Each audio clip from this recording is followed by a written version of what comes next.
मेरा सवाल ये था कि जब वो यूके ने ईयू को लीव किया हैं? था तो आपके क्या ख्याल थे? क्या?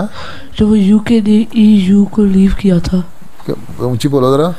जब वो यूके ने यूरोपियन यूनियन को लीव किया था अच्छा, तो ब्रेग्जिट। हाँ जी, ब्रेग्जिट हुआ तो फिर क्या हुआ? आपके क्या ख्याल थे? क्या ख्याल? मैं तो उसके खिलाफ था। मैंने तो वोट इसके खिलाफ दिया था, ब्रेग्जिट के। जब उन्होंने वोटिंग की थी, रेफरेंडम किया था, मैंने अपना वोट इसके हक में नहीं डाला था, बल्कि मैंने जो यूरोपियन यूनियन में एड्रेस किया था एक दफ़ा पार्लियामेंट में, हैं, वहाँ भी मैंने कहा था तुम लोग इकट्ठे रहोगे तो फ़ायदा रहेगा तुम लोगों को, लेकिन उसके लिए इंसाफ की भी ज़रूरत है।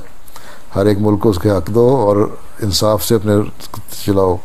लेकिन क्योंकि हर एक के यहाँ अपने अपने वेस्टेड इंटरेस्ट शुरू हो गए थे, हर मुल्क के अपने थे, फिर उन्होंने सही पॉलिसीज़ नहीं बनाई, इकनॉमिक पॉलिसीज़ सही नहीं थी, इसलिए ये होना था। फ्रांस का जो नया एक सदर कैंडिडेट है, पोटेंशियल कैंडिडेट सदर बन रहा है, जो इलेक्शन खड़ा है ना उनका, वो खड़ा हो रहा है, उसने भी यही कहा है कि मैं बन गया तो मैं भी फ्रेग्जिट कर दूंगा।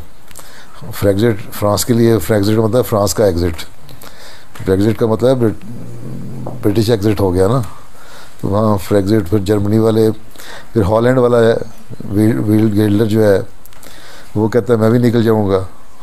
तो यूरोपियन यूनियन टूट जाएगी लगता है अगर इस तरह ही चलते रहे ये लोग। लेकिन अभी भी अगर इंसाफ करें और हर एक को सही तरह करें, मुल्की कानून और उनकी डेवलपमेंट और करेंसी हर जगह एक सही तरीके से चलाएं तो फ़ायदा होगा।